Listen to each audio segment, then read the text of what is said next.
Yeah, another Knowledge Drop guest edition. We just finished up with the Breaking SM over here in Sweden. We got my man Storm in the house for the Knowledge Drop. And today's topic is longevity, how to stay in the game for the years to come too, what to keep in mind in order to stay active throughout the years and have a career that goes on. It doesn't end up once you get injured the first year you get into breaking, right?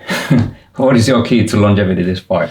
I mean, if it was just one key, it would be so easy, right? But there's so much. Well, let's start with motivation.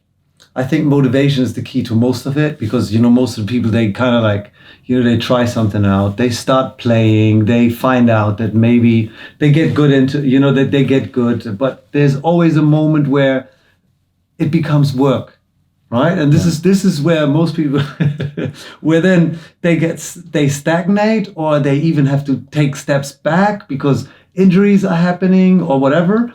And then it's really, really hard to motivate yourself to go back to practice or to still stay on point and do your regiment, your everyday thing. So for motivation, I think from the beginning, if you like something, and this is from my standpoint on, right? If you like something or if you start to love something, like I say, you start to love your life partner, right? This is why you get into that. And there's this partner, there's this person that you meet, that you really fall in love with. And from that moment on, you want to see her every day. That's a bit how it was with me in dancing. So, I realized I really like dancing. Then I started to love dancing. Then I wanted to do it every day. I didn't want to do anything else anymore. So, and then I also realized that the more I nurtured my dance, the more I fell in love with it. And the more I appreciated it, that I could do it. And the more, I was going further and further. So you learn so much, not just about the dance, but also about life, about relationship, like we're speaking about this. And then it goes even further that because of that motivation and because of the love that you feel for the dance or for the passion that you get, because we could speak about anything in general. When you look at it, it has the same kind of cycle. So now you realize that, for instance, like if you treat yourself wrong, if you eat wrong, if you don't get enough sleep, that the next day you dance like shit, or you feel whack and you wonder, why did I even go to practice? So you realize also that now you're treating your relationship bad, right? So now in order to treat your relationship good and to continue what you love, you need to better yourself. So now every day you find out what's good in order to keep that relationship alive and to make that relationship better and what's bad about it. So of course, at the end of the day, it's about nurturing it by going to bed at a certain time because you want to get better. Sleep enough. Inform yourself about everything you need to do in order to get better. Eat the right stuff, the right nutrition, and so on. And I eat at the right moment, of course, so that once you want to get busy, once you want to get into like dance studio, into your room where you want to practice or whatever, that you're able to do the moves, because otherwise you feel too full or whatever. So, or the other way around, if you didn't eat enough, then you don't have the energy either.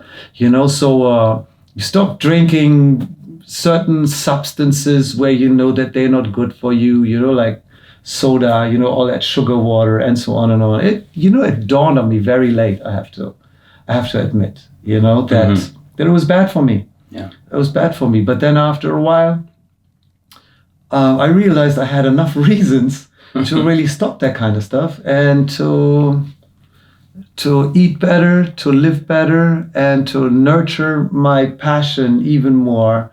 Where, I'm 50 years old, started dancing professionally when I was 14. So you see, I don't even know, I can't even imagine how my life would be without dancing. Not planning to quit. Yeah, no, exactly. So, but still, I'm looking at it and I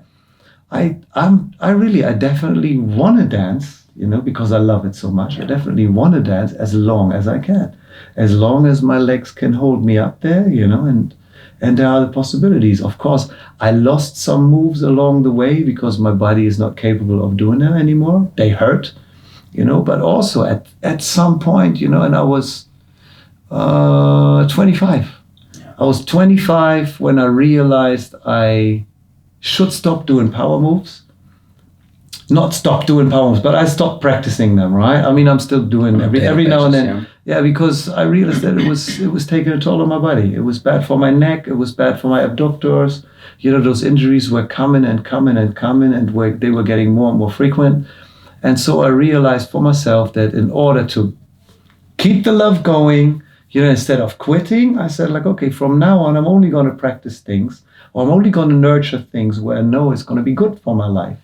It's going to be good for time growing and getting older and so on and on. And this is how I kept it until now, where I want to feel comfortable. I want to feel good, because this is at the end of the day, if you feel good about what you're doing, this is what's going to keep you in this game for the longest. So, and that's I think that's a bit of my secret formula, that I always did what I like to do, even if people were trying to pressure me into something and told me, you should do this, you should do that. If I didn't find enough reason for it, where I was like, oh, you might be right, or in a way where it would have felt good, then I would rather say, like, yeah, every now and then a little doses of that is fine, just so that, again, it's enough. It's like for some people, some food is too salty. For some people, it's not enough salt. So for me, it always has to have the right doses, right? For me, sometimes my wife, she cooks and she puts too much salt into it. She knows it, so she lets me to put the salt. And this is exactly what I'm talking about, So if there are things and people are telling me, Storm, listen, if you want to learn how to do this, you got to do it like that. Yes, I'm taking each, like every day a little step, a little bit more salt to it, and eventually it's going to happen. Because, like I said, I don't want to learn it from one day to another. I can take my time, and then let's see what's coming out. That's it. Booyah. You got it straight from the Mr. Storm right here, the master right here, representing any last shoutouts? Keys to longevity you got already, but what about last shoutouts? Bring it on. Last shoutouts. I want to shout out to my son. It's his birthday today. He turned 13 years old. So Sean, happy birthday. Happy birthday, Sean. Right? Of course, my wife, Debbie, who's alone at home right now. And my crew battle squad, I miss you guys. And one more thing I need to say, I really, really miss you, Float. Rest in peace. That's it. Boom. Thank you, Storm. Appreciate the time. Safe travels. Next up, go to BBOYDojo.com for more inspiration for free. That's it, y'all. Signing out. Peace.